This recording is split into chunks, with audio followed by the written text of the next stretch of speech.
Están haciendo surcos torcidos. Ya perdieron el rumbo.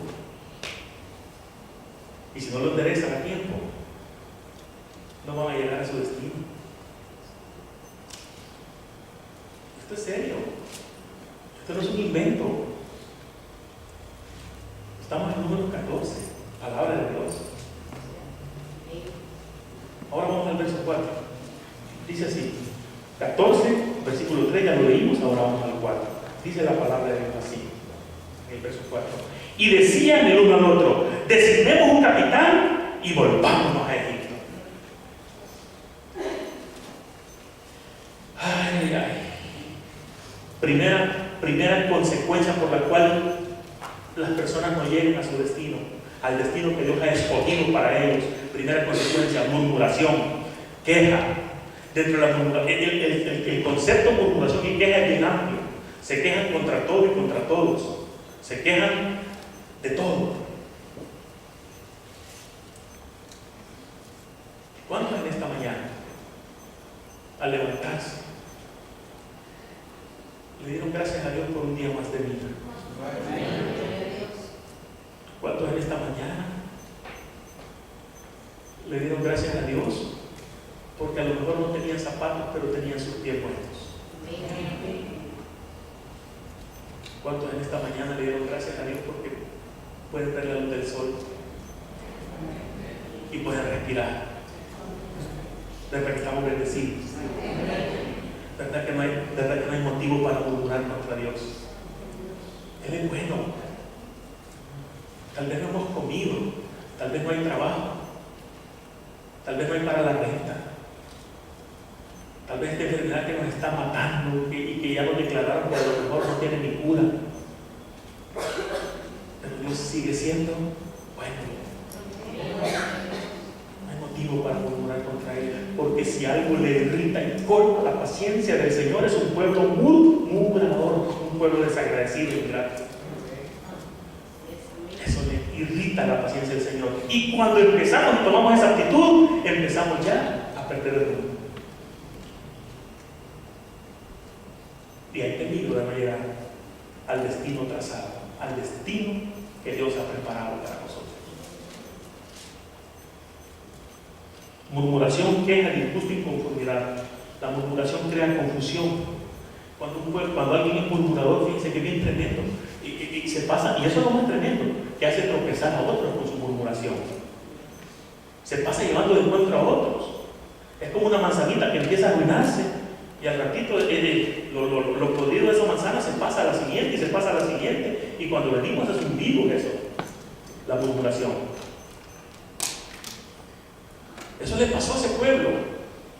¿Por qué cree usted que las iglesias de hoy en día que dice que el pueblo de Dios se divide? ¿Por qué cree usted que pelean los hermanos? ¿Por qué cree que hay tanto chambre, tanta división, tanto egoísmo, tanta envidia? ¿Por qué? Dentro del pueblo de Dios. ¿Por qué? Por la murmuración. La murmuración crea confusión y un pueblo confundido pierde el rumbo.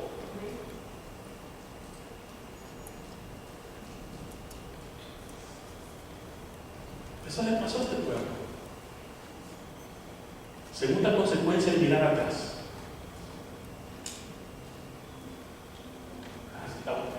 Está bonito lo que dejamos atrás, ¿verdad? Está apetecible. Es un deleite para la carne. Satisface mis sentidos, decimos nosotros, ¿verdad? A los pecados de la carne que así le decimos. Somos más sofisticados. Satisface mis sentidos, decimos. Nos deleitamos en él. No mire hacia atrás, hermano. Si usted quiere ser apto para el reino de Dios, no mire hacia atrás. Si usted ya dejó Egipto, usted no tiene que ver hacia atrás. ¿Cuántos han dejado Egipto? No miren hacia atrás.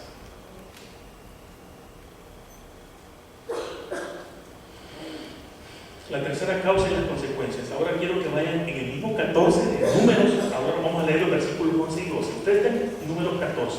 Ahora ponga sus ojos en los versículos 11 y 12. Y Jehová dijo a Moisés, miren qué tremendo, ¿hasta cuándo me ha de irritar este pueblo? ¿Hasta cuándo no me creerán con todas las señales que he hecho en medio de ellos. Aquí sí el Señor, aquí sí ya le colmaron toda la paciencia. Aquí el Señor declara: ¿hasta cuándo, Moisés? ¿Hasta cuándo este pueblo ha de irritar y ha de colmar mi paciencia? ¿Hasta cuándo no me creerán con todas las señales que he hecho en medio de ellos?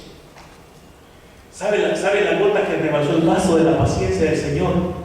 La incredulidad. ¿Hasta cuándo? Lo vuelvo a repetir. Dice: ¿hasta cuándo no me creerán? Pueblo incrédulo, les está diciendo. Los colmos de bendiciones y aún así me dan la espalda. Les doy vida y aún así me rechazan.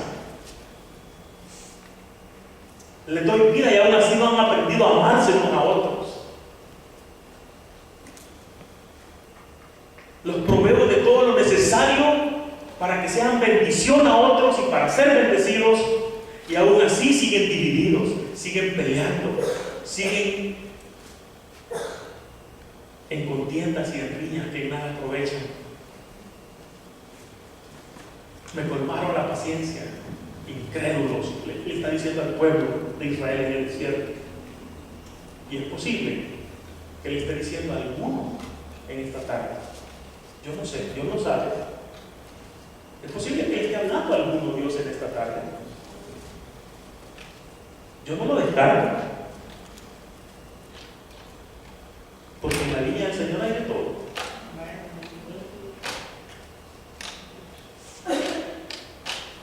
La tercera, causa y las consecuencias. ¿Hasta cuándo no me creerán con todas las señales que he hecho en medio de ellos? Qué tremendo esto, mira, hermano. Y qué señales las que el Señor hizo y sigue haciendo en medio de su pueblo.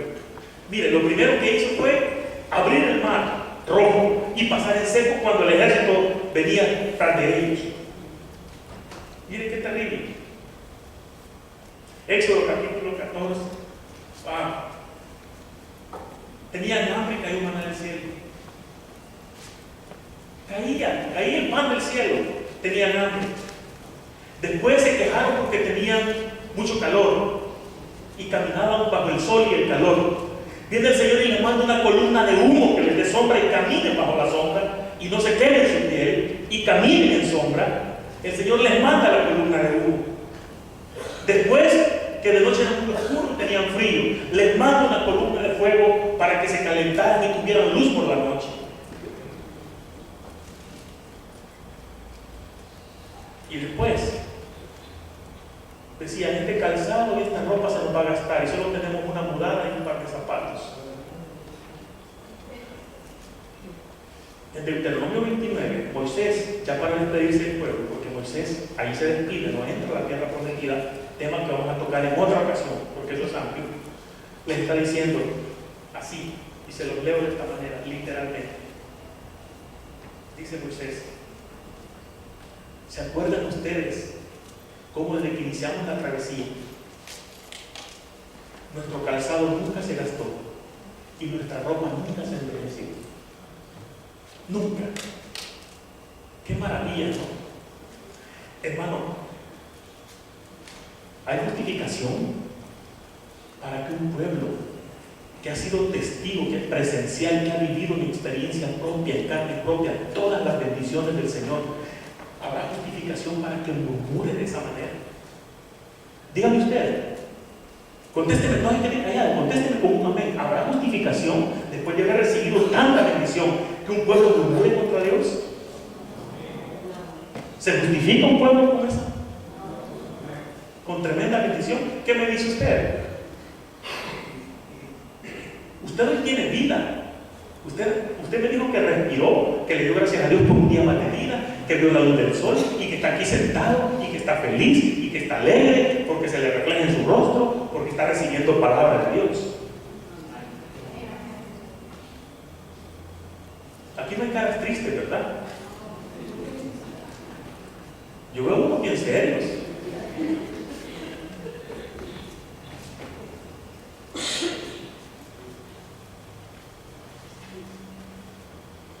La gota que colma la paciencia, la incredulidad. Es tremendo. Dentro del pueblo de Dios. ¿Sabe por qué, hermano? ¿Sabe por qué no marcamos diferencia en el mundo y vivimos como iglesia, como pueblo de Dios? Porque dentro del pueblo de Dios hay demasiada incredulidad. Leemos esta palabra como cualquier, dice que tenemos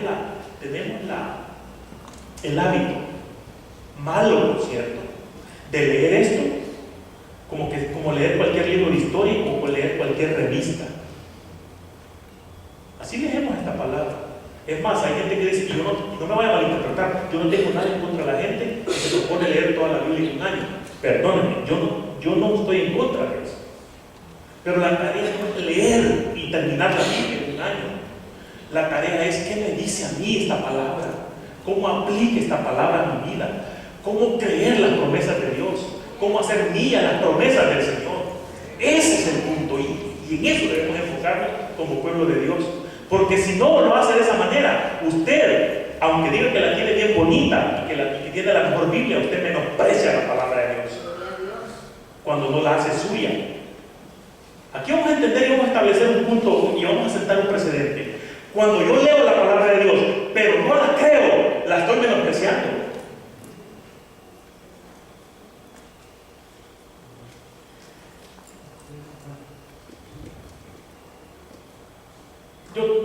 Yo te sostendré, yo te sustentaré, yo te sacaré de luz en agosto.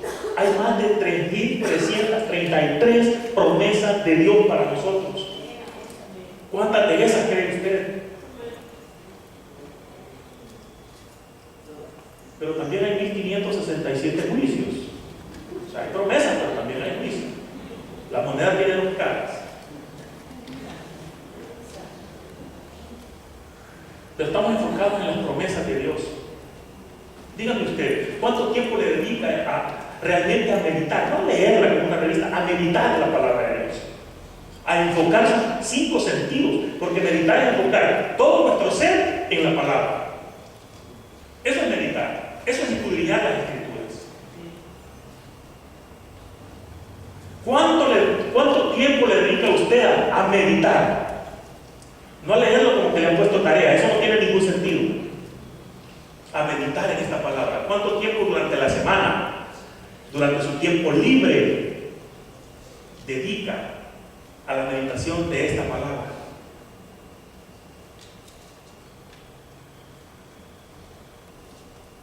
¿Cuántas novelas ve?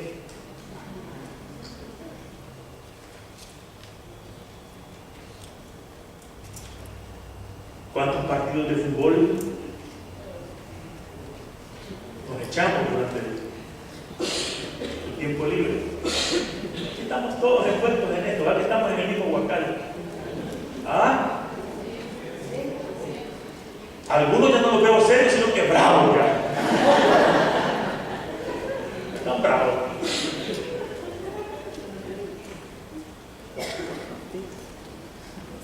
Serio el asunto, ¿no? Muy serio. Está hablando Dios a su pueblo, ¿no? Dios nos está exhortando. No agotemos la paciencia del Señor. Vivimos en el tiempo de la gracia, pero la gracia se va a terminar un día. Y el Señor va a venir por su pueblo. Y dice que va a venir por una iglesia sin mancha y sin arruga. Una iglesia santa. Una iglesia que realmente ama su venida, que está esperando la venida del Señor, que realmente está lista para irse con el Señor. Por esa iglesia viene el Señor. ¿Es usted parte de esa iglesia? No estoy hablando de una denominación. ¿Es usted parte de esa iglesia? Amén. Si no lo es, ponga su barba en remojo esta tarde. Encamínese, si no va a perder el rumbo y va a sufrir las consecuencias y no va a llegar a su destino. Un destino tan bello que Dios tiene preparado para usted, colmado de bendiciones. Dice que, imagínense, solo me puedo imaginar yo, Apocalipsis 20, dice que la santa ciudad donde ya no habrá ni llanto, ni clamor, ni dolor, porque las cosas viejas ya pasaron, dice. Puede imaginar usted vivir en un mundo donde ya no hay llanto, ya no hay clamor, ya no hay dolor, ya no hay sufrimiento, ya no hay injusticia, ya no hay maltrato, ya no hay hambre. ¿Puede imaginarse usted vivir en un mundo así? Pues ese es el destino que Dios tiene preparado para cada uno de nosotros. Y entonces, ¿por qué no llegar? Pues aseguremos el camino, no miremos atrás, creamos en la Dios y sigamos el camino hacia nuestro destino. ¿Ya despertaron? Lo digo por los que estaban bostezando atrás. Como desde aquí vino todo, pues. Hay unos aquí de la bocota. ¿Qué hora va a terminar esto? Allá está uno. No es cierto. Hermano, es tiempo de despertar. Y es tiempo de encaminarnos. Y es tiempo de ir por el cauce correcto. Porque muy iglesia puedo ser yo. Muy pastorcito, muy aquí, muy allá. Cuidadito con eso. Miren que el que se cree estar firme, miren que no caiga. Miren que nos podemos sorprender. Y hasta pastores pueden ir al infierno. ¿Qué cree? ¿Y qué cree usted? Dios no hace acepción de personas. Un pastor que no endereza el camino, al infierno. Un pastor que pierde el rumbo, no llega a su destino. No llega.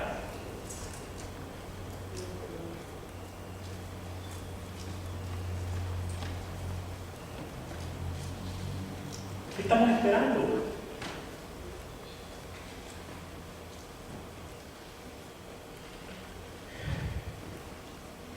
Vimos la tercera causa, ahora veamos la consecuencia. Está en el verso 12, Números capítulo 14, verso 12. Ay, hermano, que no pase esto jamás en la vida de un cristiano. Por sobre todo estoy hablando a la congregación de Grosso esta tarde. Que no pase eso, hermano.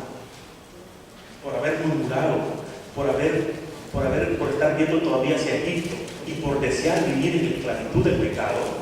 Miren lo que les pasó. Verso 12. No me diga que le había dado vuelta a la página. No, ahí está, tengan abierta. Dice así: yo los heriré de mortandad y los destruiré y te pondré sobre gente más grande y más fuerte que ellos. Mire qué tremendo. Ahora las consecuencias, en el versículo 12, las acabamos de leer. Por haber colmado mi paciencia, por ser un pueblo incrédulo, por ser un pueblo rebelde, murmurador, infieles, pecadores, que no confiesan su pecado cuando pecan, que ya ni les duele cuando pecan, que no vienen al altar, al trono de la gracia cuando pecan, que no confiesan su pecado y que ignoran mis mandamientos, que ignoran mis estatutos, que ignoran mi palabra, que se la pasan por alto. A esos los heriré de muerte, los destruiré. Y sobre ti levantaré un pueblo más fuerte y más grande. ¿Sabe lo que me enseña ese pasaje a mí al final de ese pasaje? Nadie es imprescindible. En el reino de Dios nadie es imprescindible. Nadie tiene un derecho ganado. Pues ser don fulanito, no doy a fulanita de tal. No.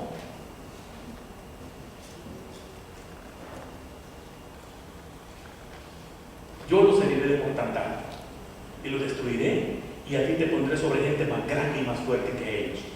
Fíjense que, ya vamos a leer, quédense ahí en Números capítulo 14.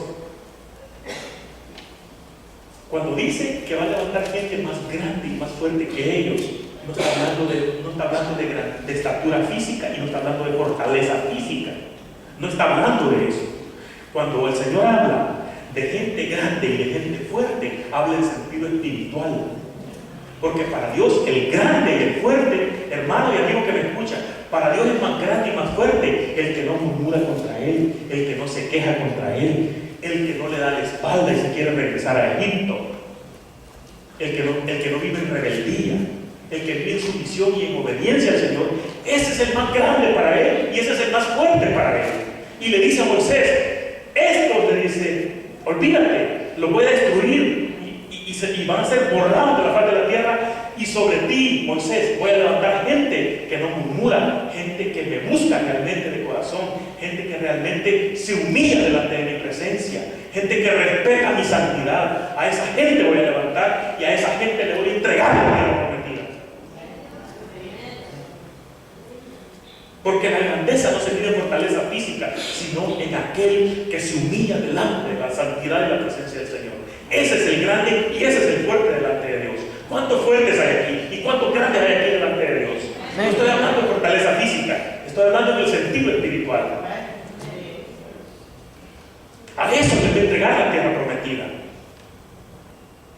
La tierra prometida no se la entrega a la gente que viene a la iglesia todos los domingos, no.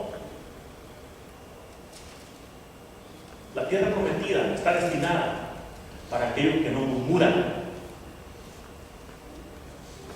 para aquellos que aman a su prójimo, para aquellos que perdonan las ofensas, para aquellos que son fieles, para aquellos que viven en obediencia, para aquellos que luchan día con día, hora tras hora, contra las tentaciones, contra las pruebas, contra las luchas. Aquellos que verdaderamente batallan contra todo eso, por vivir en la santidad y por vivir una vida agradable delante de Dios. Esos son los grandes y los fuertes que Dios va a levantar, y son los que Dios le va a entregar la tierra prometida. ¿Cuántos de esos hay aquí? Yo quiero ser uno de ellos, es mi anhelo. Y esa es mi lucha diaria, constante. Cuando me enfrento a la tentación, cuando mi carnalidad quiere por ahí salir y sobreponerse a mi espíritu, cuando veo una faldita por ahí que no es la de mi esposa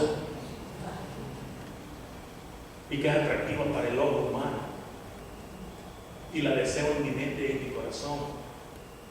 Caballeros, ¿cuántos dicen amén? Un valiente salió por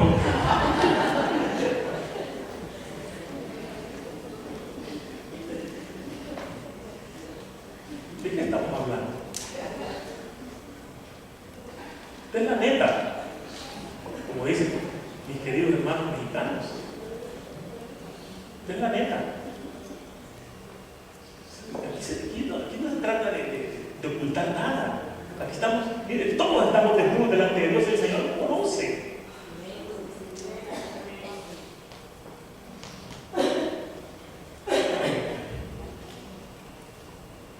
Hoy sí lo vi más serio.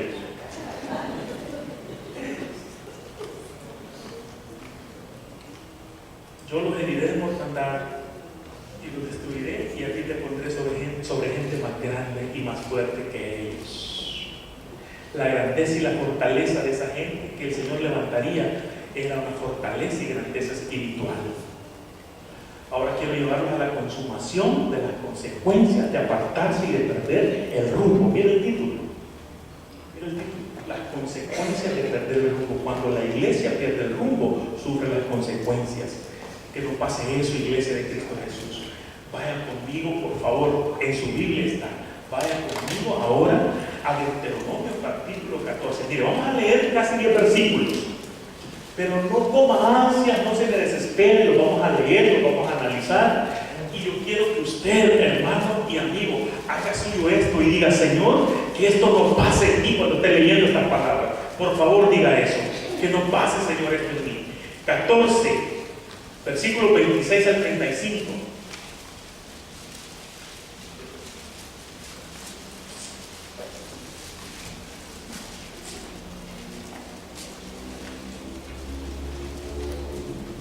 ¿Estamos listos? Perdón, yo estoy en Jeremías, hermano.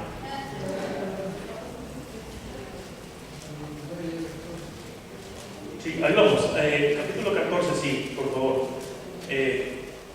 Estamos listos, números, estamos en números, 14, ¿verdad? Amén. ¿Ah? No, le dije números. ¿Me perdón?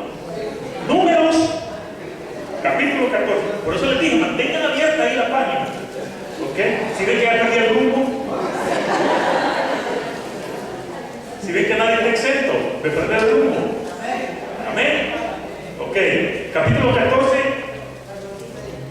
del libro de Números, por favor. Vean lo que dice. Versículos del 26 al 35. Ok, vamos a leer tranquilos, dice así. Consecuencias, mire. Y Jehová habló a Moisés y a Aarón diciendo: ¿Hasta cuándo oiré esta depravada multitud que murmura contra mí? Las querellas de los hijos de Israel que de mí se quejan. En signo de interrogación. ¿Hasta cuándo voy a oír a esta generación depravada? Hermano en Cristo Jesús, yo fui al diccionario a buscar esta palabra porque a mí me llama la atención la palabra depravación. ¿Y sabe qué encontré? Que depravación es todo aquello que se aparta de la moral, de la ética y de las buenas costumbres. Eso es depravación. Entonces, cualquier acto inmoral, cualquier acto que no está dentro de las buenas costumbres y dentro de la ética de Dios, es un acto de depravación. Cualquier acto inmoral. ¿Me están escuchando? Y en esto voy a ser duro. Porque la primera bofetada va para mí. En la iglesia hay inmoralidad. Mucha inmoralidad. No estoy hablando de una congregación, estoy hablando de la iglesia de Cristo. Hay inmoralidad. Hay jóvenes hermanos de Cristo Jesús que tienen relaciones sexuales sin estar casados. Eso es inmoralidad. Eso es depravación. De eso estamos hablando, pues. Vivamos en unión libre. Esa es la moda hoy, ¿no? Vivamos en unión libre. Eso es un pecado, hermano. ¿Sabe cómo se llama ese pecado? Las cosas hay que llamarlas como son. Se llama fornicación. Así se llama ese pecado. Así lo nombra la Biblia. Fornicación. ¿Para qué decirle un desliz? No. Es un pecado, fornicación. Y eso está de moda hoy. Y la gente vive sin casarse y como que nada. No le remuerde, pero lo más mínimo la conciencia. Es más, se deleitan en eso. ¿Dónde está la santidad en eso? Eso es inmundicia.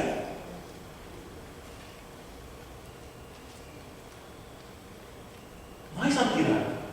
Eso es pecado y ofende a Dios. La única forma y método establecido por Dios para que usted pueda gozar de ese don, que es un regalo de Dios, es bajo la unción del santo matrimonio. ¿Me está escuchando, iglesia? Lo digo por si acaso hay una situación hacia aquí, ¿no? Que si usted no corrige eso, no va a llegar a su destino. Fornicación es un pecado. Y de eso se habla poco a veces en los púlpitos. Pero Él nos ha mandado a decirlo y a declararlo, porque lo dice su palabra.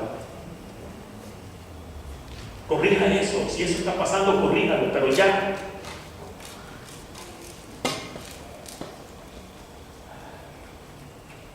Eso es depravación.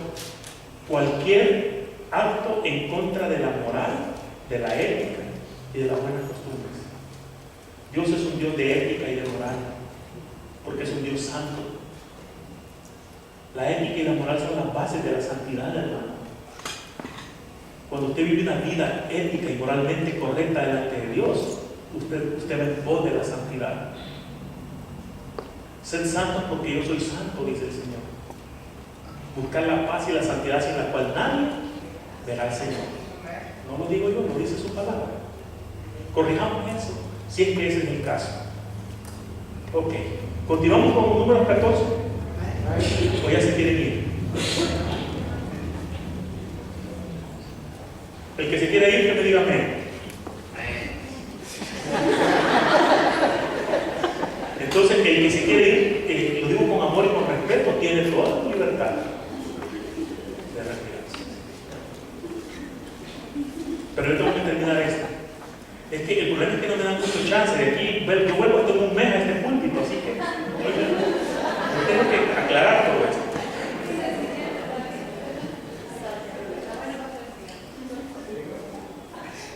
Seguimos, dice así la palabra del Señor.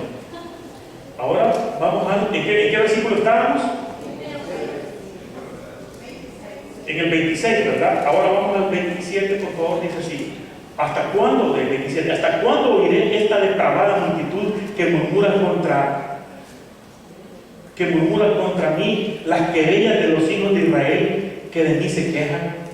Diles, diciéndole Jehová a Moisés, dile a ese pueblo murmurador, a ese pueblo pecador, diles, vivo yo, dice Jehová, que según habéis hablado a mis oídos, así haré yo con vosotros. En este desierto caerán vuestros cuerpos, todo el número